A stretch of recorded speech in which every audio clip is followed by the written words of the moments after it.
streets of Brooklyn are safer with the arrests of more than 24 gang members.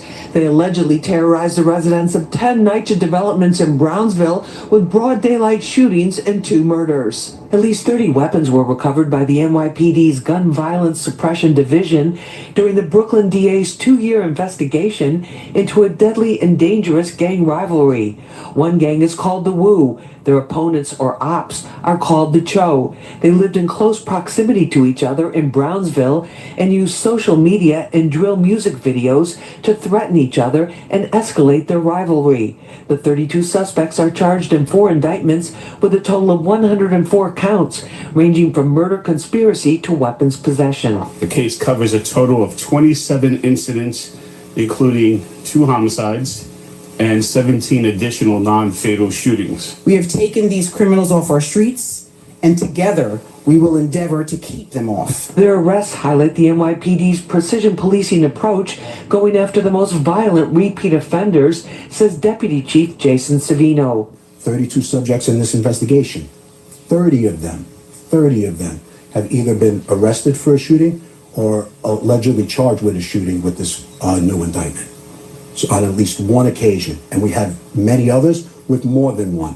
Why do I mention this? These are the trigger pullers. DA Gonzalez showed videos of the suspects running through the streets in broad daylight, opening fire no matter who was nearby. In one shooting, a 3-year-old girl was wounded. Police say it's the most recklessness they've ever seen. These gangs would shoot at their oppositions in the vicinity of high schools, daycare centers, MTA buses, and densely and highly populated areas. No regard for anybody in the area. If found guilty, those arrested are looking at a minimum of 15 years behind bars, with many looking at... So the FBI running up in the neighborhoods, right? Y'all don't see what's going on. The FBI is running up in the hood, grabbing 30 people at 30 to 100 people at a time. But it's crazy, right? Because if you listen to them, the city is under siege. Our children is in the streets slaughtering each other, right? Slaughtering each other. And the thing that kills me is that you see these young boys, right? You see them outside gunning each other down, right? No retreat, no surrender. The FBI creeps up, pull up on the sidewalk, jump out their cars, riot squad gear, open up the lobby buildings, kicking the apartment doors, drag Shorty out of his bed. This is the killer now. Same gun he just shot the whole block up with, right? He got a fully loaded clip, got that gun sitting right in the drawer, right? His mother's in the room. His sister's in the room, right? This is the shooter. Police kick through your door. Grab your mother out the bed by her hair. Here, this is what they doing to your mother, the feds. Grab her out of her bed. Put her hands behind her back. Now they got your mother face down, ass up, in the middle of your house in the projects. You laying in the room. You done shot 30 on a block. And you let them come up in your mother's house. Pull your mother out the bed. Pull your sister out the bed. Then drag you out in front of the middle of the projects with Lisa Evers and her cameras recording you going to jail without a fight. Y'all got that much violence for each other, but you willing to let the colonizer, the alphabet boys with them letters, come up in your building, drag your mother out. I don't care if you call yourself the Woe, the Cho, or what. You willing to let them come inside your house, drag your mama out the bed in her panties. She got a t-shirt in her panties on. Drag her out the house. So you mean to tell me we that ill? We the illest killer gorillas in the jungle, where you can see a man outside with a 3-year-old baby, the Woes and Chos, boom, boom, boom. How Nas said back in the days, don't give a fuck who get hit as long as the drama's lit. Nasty ass hooligans, stay on that piranha shit. So that's the time that y'all on, right? Well, y'all don't care if y'all hit a 3-year-old girl. But when it's time, like, cause you already know, and I don't get this about you cats. Y'all know when them alphabet boys come knocking on that door and they drag your mama out of that bed and they put them handcuffs on you, you already know 9 times out of 10, you doing a minimum of 15 years in jail to life. But you just put your hands behind your back. Like you practiced it your whole life. So our babies could die in the street. But y'all won't fight for y'all freedom? What? This ain't just one neighborhood they running through. PD. All kinds of takedowns all over town. Let's go to Lisa Evers. She's got a tip about this almost before it happened, or even before it happened. Lisa, what's happening? Well, Did y'all hear that? I had to slow down. They said, hey, Lisa Evers, you had a tip about this before this happened. I want y'all to understand something. Lisa Evers she's in the middle of battle rap, rap culture, black culture. She's in the middle. They gave her the heads up before they raided these projects. Did she give you the heads up? Owned up by the NYPD. All kinds of takedowns all over town. Let's go to Lisa Evers. She's got a tip about this almost before it happened, or even before it happened. Lisa, what's happened? Did you hear him again? Am I slow or are you slow? Can you hear? Owned up by the NYPD. All kinds of takedowns all over town. Let's go to Lisa Evers. She's got a tip about this almost before it happened, or even before it happened. Lisa, what's happening?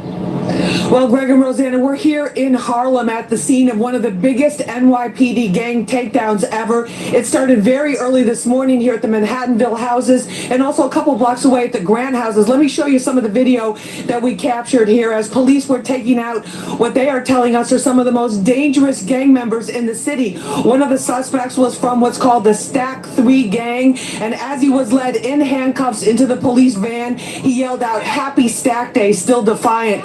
Now, residents here in these housing developments have been terrorized by these gangs, have been experienced a number of shootings and other types of crime, including drug dealing and weapons possession, that have been going on here for quite some time. Now, what we're hearing is from the Manhattan DA's office, more than 100 suspects are being indicted today, and this is one of the largest numbers of gangs that they've taken down as part of what's called Operation Crew Cut. This was begun under Commissioner Kelly back in 2010, working with the Manhattan DA, and these gang members were basically, according to authorities, acting as if they had total impunity to do their dirty business and put it out on Facebook and other social media outlets, and they were bragging about it, not realizing that law enforcement was hip to them.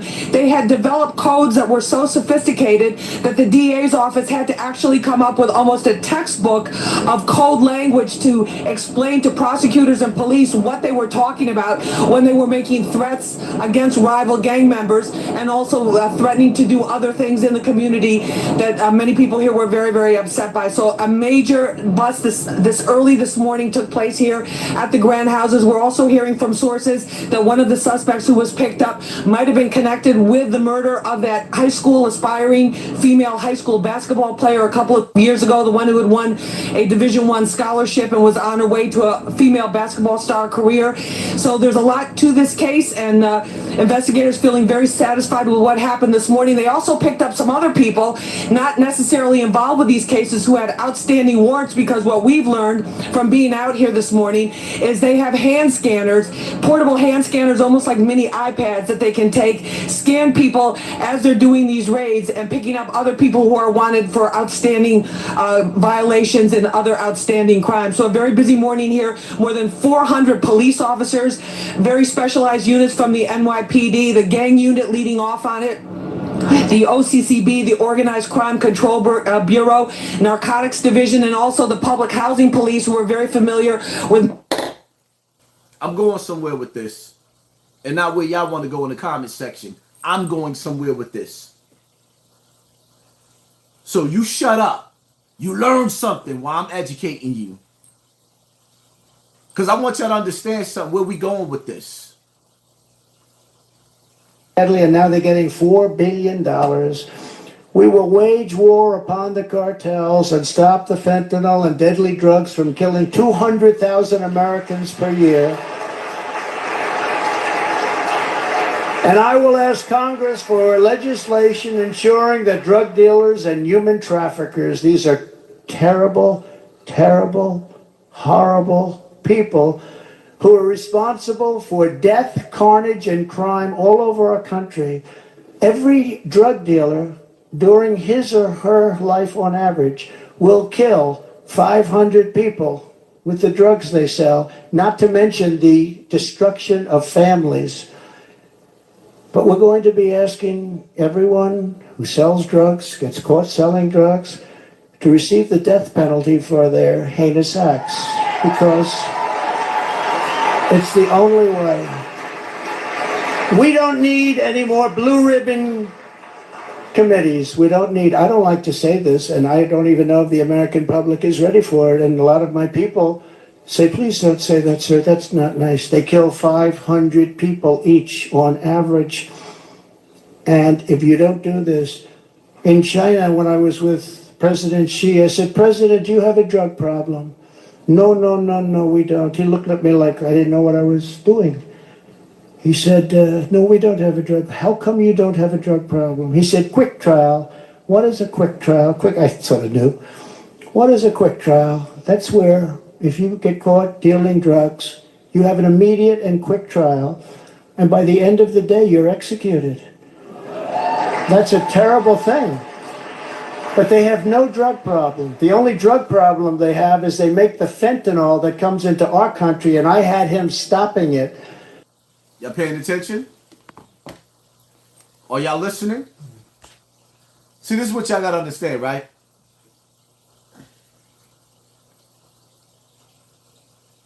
The war on drugs is in the black community. What I gotta say that again for you to understand what I'm saying to you? The war on drugs started in your community to neutralize you since the early days of the Black Panthers.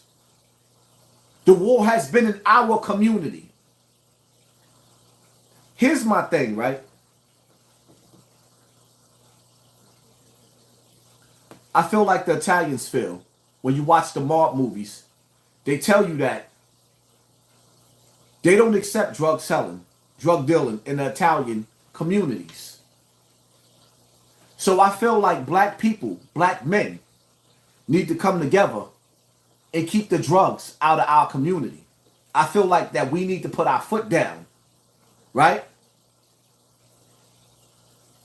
But when the people that's flooding our community, when the governments, because it's always been the government, the CIA, to flood our communities with these drugs. When they're flooding our communities with these drugs, and then the same people that's flooding our communities with these drugs decide that they're going to kill our children for selling drugs, that's a totally different animal that we playing with here, people. And I'm like, yo, all these black YouTube platforms, all these days I haven't said nothing. How you skip past the most important conversation on the internet? I mean, okay, y'all sit up there, y'all jumped on Quilla, because y'all see brothers like me on that. But how you skip past a president waging war to the point to where that now, because we all got friends, I'm going to keep it all the way funky. My brother T-Mac and all my homies from Cortland Ave, Jackson Ave, Melrose, that just came home from drug charges. My hellbound niggas, the niggas that you see me with, all my niggas is just coming home from kingpin charges. Because all of us got caught up in the game back in the days. Brothers did their time. Shout out to these brothers. They did their time. Now there's a new generation of children getting ready to fall into the same trap. Because the powers that be push lyrical homicide through the speakers. Lyrical genocide through the speakers. When you watch TV, all you see is murder, death, kill on a black man. When you turn on TV, all you see is our black men waging war at each other. Every black man, woman, and child in the hood need to be having this conversation.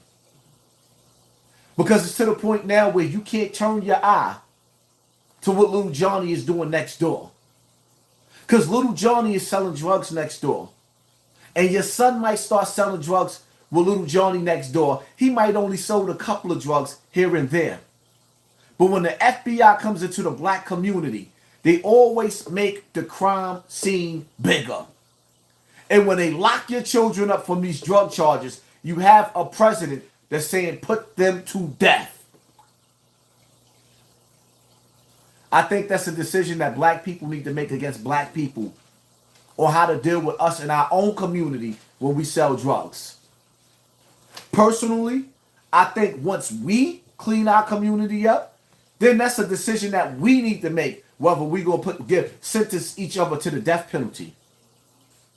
But not when the game is rigged and you got military, CIA, FBI flooding the black community and poisoning our children, and then they're gonna sit up there, the same people that supplies our children with the drugs to sell is the same people that's going to give them the death penalty. This is America that we living in today. This is America